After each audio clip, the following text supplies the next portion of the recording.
Ayya ashama akkam jirtan dhaggeeffattoonni soofumar app hundi keessanuu bakkuma jirtanitti nageenyi kan koo eessanaa dhaqqabu jecha ani nagaa koodha isin akkam jirtu. Egaa har'as viidiyoo bareeda tokko qabadhee isiniif dhufeedha. Viidiyoo kana keessatti fageenya irratti heenyee akkamitti nama tokko to'achuu yookaan nama tokko xalafuu akka dandeenyudha kan isinitti agarsiisu. Kanaan duras waa'ee barnoota kanaa isin barsiisuu kan kooni yaadattu. Appii GP WhatsApp jedhamutti fayyadamtanii akkamitti namni biyya inni jiru yookaan akkanumallee magaalaa kamitti biyya kamitti akka argamu beekuu akka dandeessan isin barsiisuu kan kun yaadattu. Linkii viidiyoo sanis descriptionii kan koo jala isiniif kaayaa achirraa argachuu dandeessanii. Har'as fageenya irra teenyee akkamitti karaa salphaa ta'e waa tokko baay'ee wanna nu dhibne appii tokkotti fayyadamne akkamitti nama hordofuu akka dandeenyu yookaan to'achuu akka dandeenyu isinitti agarsiisa. Egaa gara barnoota keenyaatti haa ceenu. Egaa gara barnoota keenyaatti osoo hin ce'in dura soofumar app subscribe gochuun dagatinaadha. Akkanumallee viidiyoo kana like gochuudhaan eegalaa isiniin jedha. Egaa dhaggeeffattoota kan koo har'a wanti isiniif qabadhee dhufe akkuma duraan isiniif ibsuudhaaf yaadetti akkamitti namni tokko biyya inni jiru magaalaa inni jiru bilbila keenyatti fageenyarraa bilbila keenyatti fayyadamnee akkamitti beekuu akka dandeenyudha kan isinitti agarsiisu. Egaa waan kana beekuudhaaf appii tokko qofa fayyadamna. Appii screen irratti argartan kana dhaggeeffattoota kan koo appii kanatti fayyadamne nama san biyya inni jiru magaalaa inni jiru beekuu ni danda'ama. Appiin kun IP Logger jedhama. Karaa salphaadhaan Play Store keessattis ni argama. Play Store keessa seentanii karaa salphaadhaan buufachuu ni dandeessu jechaadha dhaggeeffattoota kan koo. Play Store keessa ni seentanii haala kanaan bakka search kanarratti IP Logger jettanii yoo barreessitan search gootan haala kanaan isin dhufa dhaggeeffattoota tiyya. Akkana ani fakkeenyaaf itti fayyadamee waan jiruuf open qofa gochuu na barbaachisa. Isin install godhaadha. Appichi isa kanaadha jechaadha. Appii kanatti fayyadamnee namni tokko eessatti akka argamu to'achuun ni danda'ama jechaadha. Beekuun ni danda'ama. Kanaafiyyuu na hordofaadha. Egaa appicha duraan dursee wanta kana hojjechuun duratti jalqaba location bilbila keessanii banuu hin dagatinaadha. Location bilbila keessanii akkuma argartan kana location kan koo amma banee jira. Isinis bilbila keessan irratti jalqaba location bilbila keessanii banaadha dhaggeeffattoota tiyya. Erga kan hojjetanii booda duraan dursitanii Google Chrome keessa seenaadha. Google Chrome keessa seentanii wanta an jedhu yookaan waan barbaadan tokko search gootanii buufadhaadha. Suuraa barbaadan waan amma fakkeenyaaf flower jedheeraan abaaboo tokko nan buufadha. Flower jedhee barreessee jira akkuma argartan. Flower isa miidhagaa tokko waan miidhagu waan namni sun hawwatee banuu danda'u tokko buufadhaadha dhaggeeffattoota tiyya. Akkuma argartan abaaboo sana irratti al tokko sirriitti qaqqabaati. Share link isa jedhu isin dhufa. Share link isa jedhu kana qabadhaadha. Ergasii copy link ka jedhutti isin dhufa. Copy link isa jedhu tuqaadha dhaggeeffattoota kan koo. Google Chrome keessa dhibbatti amma ni baana jechaadha. Google Chrome keessa erga baanii booda amma immoo gara appii keenyaatti ni seenna jechaadha. Appii keenya keessa ni seenna. Accept jettanii privacy isaanii fudhatanii egaa appichi keessi isaa kana fakkaata. Dakanatti ni argita yoo ta'e mallattoon eda'uu fakkaatu ni jirti. Ishee al tokko okay jettanii itti aansuudhaan image URL isa jedhu kanarratti okay jedhaadha. Itti aansuudhaan image URL or website URL kan jedhutu jira. Bakka san irratti saanduqa san keessatti linkii duratti filaawuriidhaaf yookaan abaaboo sanii buune asirratti qaqqabuudhaan sekendii lamaaf paste gootan jechaadha. Daka kanatti optional comment jedha. Si jaaladha jedha. Waa barbaadan jedhaatiif comment barbaadan barreessuu ni dandeessanii. Erga kana gootanii geessitanii booda create ka jedhu jira.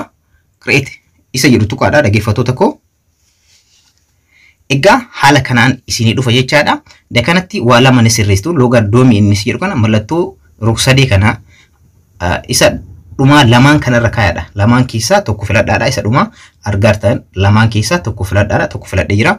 Egaa extension isa jedhu kana auto irra yoo ta'e rakkoon qabu auto irra yoo ta'e garuu sirreessaadha gara autotti. Erga kana gootanii linkii dhumarra jiru kana copy godhaadha.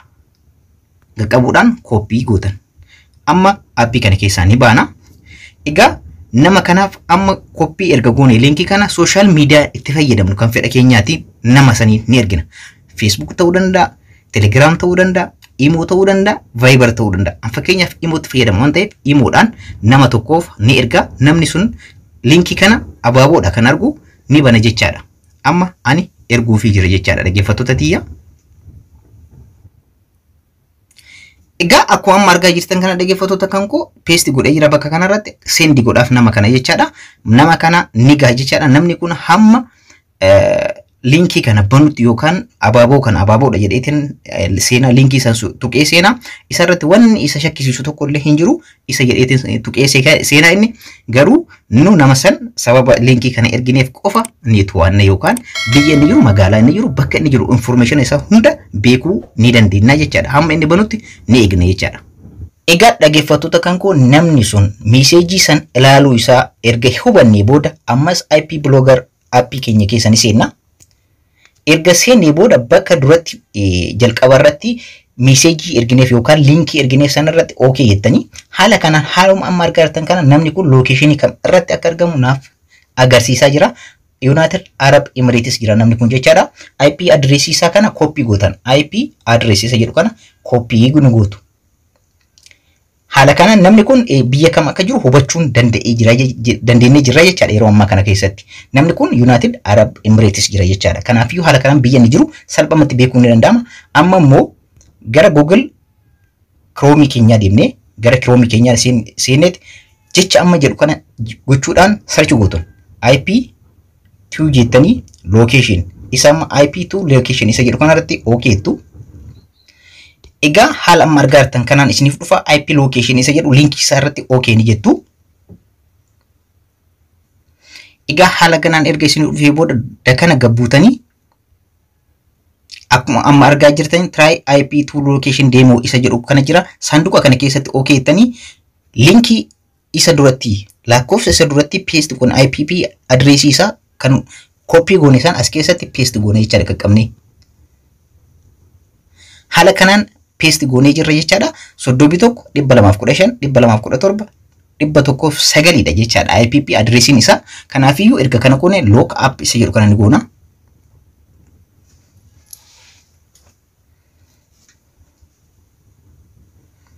Egaa ammas keessa gabbuutanii yoo jiraatan IP login lizard isaa nuuf kaayee jira. Akkuma argaa jirtan kana namni kun United Arab Emirates jira. Akkuma argaa jirtan region isaa Abu Dhabi bakka jedhamudha. Akkanumallee city inni jiru Al Ain bakka inni jedhamudha.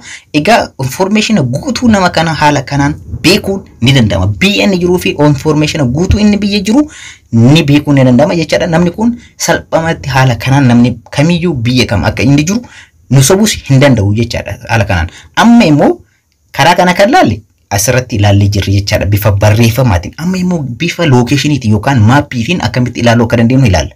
Bifa maappiitiin yookaan maappii kaartaa keessaniitiin ilaaluudhaaf asirratti coordinates of cities isa jedhu kana linkii gubbaarra lakkoofsa gubbaarra jiru kana copy gootan. Al tokko qaqqabdanii isa gubbaarra jiru argaa jirtan jedhee yaada isa jalqabarra jiru kana copy gootan.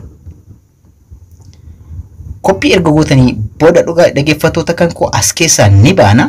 Egaa amma immoo maappii keenya keessa Google maappii keessa ni seentu. Egaa amma kan barbaannu namni kun locationii isaa kaartaadhaan maappiidhaan saatalaayitiidhaan beekuudhaaf jechaadha. Egaa bakka search kanarratti paste goona. Isa duratti copy goone. Haala kanaan lakkoofsi duratti copy goone nu dhufee jira asirratti search ni goone jechaadha. Egaa dhaggeeffattoota kan koo haala amma argaa jirtan kanaan biyya namni sun jira eessatti akka argamu natti agarsiisaa jira. Argaa jirtan jedhee yaada haala kanaan namni kun kaartaadhaanis wayim maappiidhaan ilaaluu ni dandeessan. Akkanumallee isa namni sun bakka kam akka inni jiru satellite isa jedhu kanarra godhuudhaan satelliteidhaan bakka inni jiru beekuun ni danda'ama jechaadha. Haala kanaan itti fayyadamtanii namni kun maappii irratti akka barbaadanitti bakka isaa dhiyeessaa bakka mallattoodhaan kaayee kanaadha mallattoo diimaa kanaan kaayee bakka namni sun itti argamudha jechaadha. Dhaggeeffattoota kan koo haala kanaan namni kamiyyuu eessatti akka argamu beekuun ni danda'ama jechaadha. Dhaggeeffattoota kan koo dhumarratti waan kana waan gaariidhaaf waan bareedaaf itti fayyadamaa isin jechuu barbaada. Maaliif wanti kun waan gaariidhaaf uumame isin waan badaadhaaf itti hin fayyadaminaa isin jechuu barbaada. Dhaggeeffattoota kan koo egaa barnoonni hadda qabadhee isin dhufe kana fakkaata. Dhumarratti warroonni YouTube kan kootiif haarawaa taatan subscribe akkanumallee video kana like godha akkanumallee hiriyoota keessaniif share gochuun dagatinaa yaada keessanii yoo qabaattan comment jala naa kaa'aa. Horaa bulaa.